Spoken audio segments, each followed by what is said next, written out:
This week's Neuro Rant is affiliated with this idea of why. If I had to put a title on this, it may be something like Minding Your Why. Why do I pick that? I think in this age of social media, it's easy to get distracted. Not just easy to get distracted, it's easy to get entitled. Because social media will lead you to believe that the things you see on social media are tangible. And sometimes they can feel tangible. You live in Houston, social media can go from your living room right to the spot and bam, you feel like you in somebody's world that you're really not, right? So what that got to do with your why? That can be distracting. I think of whys as hot potatoes. Your why may not be the big crescendo why. Your why is going to add value to the ultimate why. Think of it as compound interest. That why gonna grow over time, and you may not see it mature in your lifetime or in your season. So that's what I mean by minding your why. If your job is to groom somebody, your child, right, your nephew, niece, right, that's your why. Because there's things about you that's needed for them to address their why. However, social media, if not careful, you can lose sight of that. You can just lose sight of your why. Happens to the best of us. Now, what does these whys look like? I try to give a brief description of them. I enjoyed all but one, I think. So the first one is you in the mud. Hard work. This is for your founders. It's for single parents, right? Single parents with the added complicatedness of loving and rearing a neurodivergent Black body, right? So, your why. So what's some examples of these whys? You think about the parents of some of your favorite celebrities. You think about these stories, right? No access to wealth, they got out the mud and they understood their assignment, right? So that's a hard why, right? I think the second why is, and I think a lot of people miss this why. I want to speak to the young folks for a minute. Those of us in Generation X, Zennials, and I guess those older millennials raising babies right now. I think this why it gets lost, especially in our community, so fast because of social media and how distracted and teenagers and all that stuff. So, your people made it pass you a why. Now you got your people, you need to pass this why, but you're getting caught up with the fluff. And I get it. This nexus is a tough nexus, right? Many of us educated, many of us working, touching money, touching resources, right? Living life, because we know who passed those whys to us before. So now we made it. We feel like, ooh, you may got to put summer vacation on hold. You got a why in your house right now that you need to cultivate in. And these whys can be vertical or horizontal. Some of us sleeping next to spouses that we need to cultivate their why, right? Some of us got teenagers in the house, brilliant. We need to cultivate their why. But I would say my generation and Zennials, this is the passport bros and hot girl summer generation, right? And a lot of us are forgetting those whys that we inherited, them whys that we still need to groom, and we getting distracted by social media, things that would derail our whys. Black folk, we ain't free. We are free to participate. We have not arrived yet.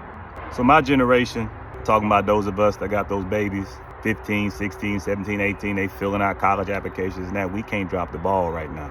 We can't get distracted. We got to keep the genealogy of that why. That why has struggle, perseverance, love, all of that in that why. And to the teenagers out there that may be listening, 10 years go so fast. And if you don't try to align yourself in a way with those who your parents or your sponsors and understand why they're trying to cultivate that why, that crash can be dangerous because the wealth gap is going to grow. I think we're getting back into a segregated kind of world. And if you don't maintain that why, grow that why, and let that interest compound that why don't necessarily have to be monetary. That why could be full. You may already have all the money, but you need to cultivate happiness. I know people in big families very lonely. How you come from a big family and lonely? So that why ain't about making no bag only. Every unit has a weak link. And I think we need to go back to mind our whys and stop getting distracted by this social media. Minding other people's business ain't our business. Some people have privilege to be distracted by this foolishness that we see out here in the social media world. Or realities that have nothing to do with us. Some of us are internalizing realities that aren't ours because of social media. And you missing out from minding your why. This video I really talked about this idea of minding your why. And when you have that responsibility of minding that why, not everybody's going to get the roses.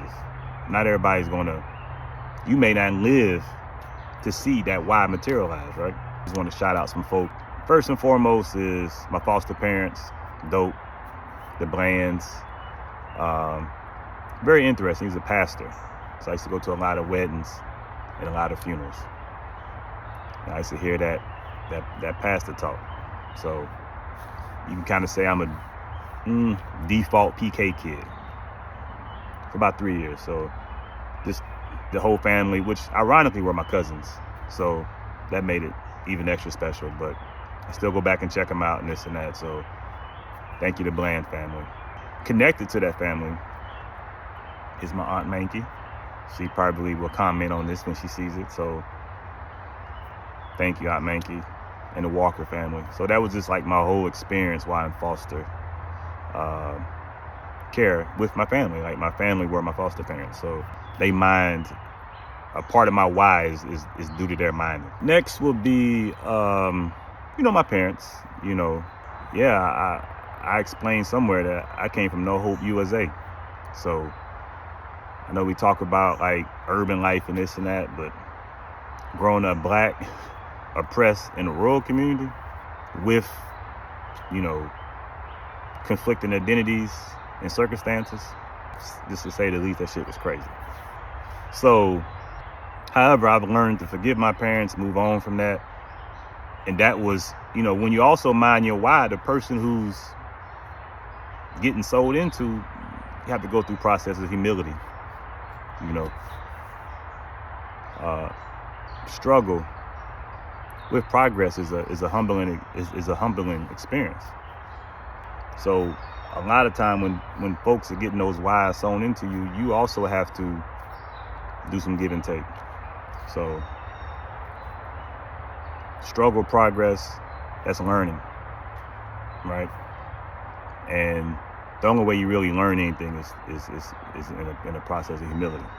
I think about my teacher, Miss Fatita. She was my algebra teacher. I think that was Oldham Middle School. Had horrible handwriting. I couldn't write in straight lines. And I remember we was doing multiplication tables, and whoever got the most down would get, I think, a blow pop or something. So, at first I always do it, but people would call me out. He don't got him in a straight line. But anyway, Miss Fatita honored my effort and said, bottom line, they legible, they scattered, whatever. He won. So thank you, Miss Fatita. Miss Moore, my art teacher at Oldham, she was dope. Our principal, Mr. Kibbles, that was tough love. That was just like, no dad, he stepped in, he exerted that masculinity, and I needed that. So that was an important ingredient. Donna Turchi. She was administrator of the boys' home I grew up in, and I just imprinted on her. She's directly connected to my self-actualization. Period. And for the person that shout out Maslow stole it from indigenous folks, we know that. However, the self-actualization is a very well understood concept. And yes, those indigenous folks who came up with that and got that thing stolen from them. So my Maslows are directly connected to her. Her minding made me confident, overcome ADHD, stuttering, kind of the essence of this platform and space.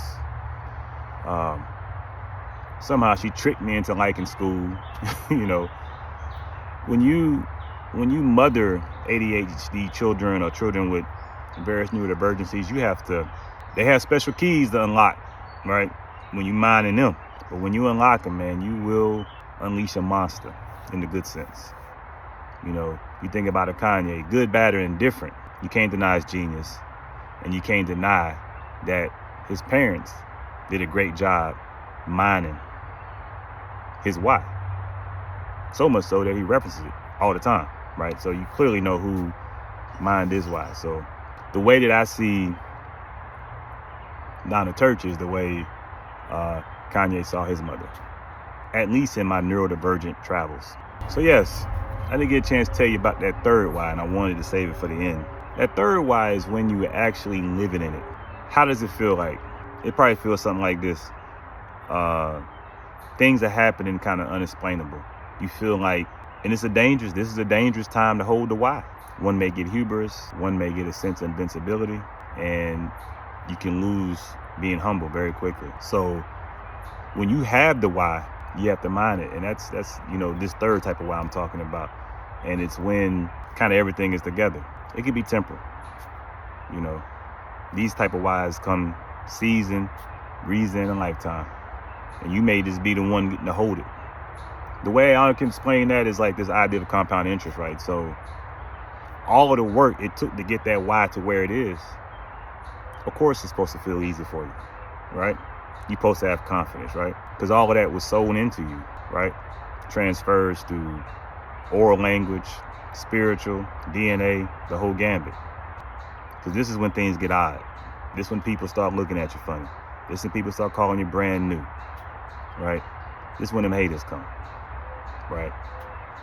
Because they want to knock you off your why. And if you're not careful, self-assured, and mind your why, by acknowledging those and revisiting those that mind that why, paying homage, or you get knocked off that thing. And finally, the why isn't necessarily a monetary thing. Every system of a why has its needs, right? Has its strengths, has its weaknesses, right? So think of a SWOT analysis, right? But that why may need love. That why may need communication, right? Sometimes that why needs some money.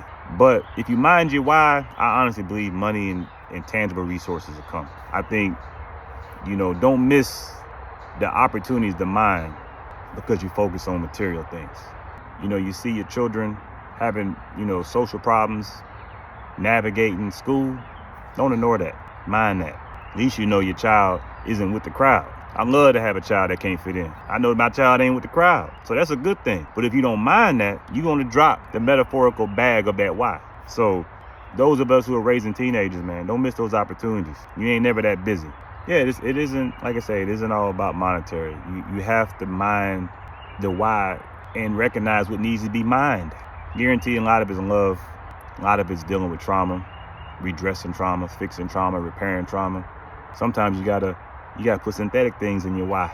Those who look like me know what I'm about to talk about. We know we lived in this state of oppression, but we have to do these mental gymnastics to navigate in ways that, makes us appear that we are immune to trauma and in history and those type of things, right?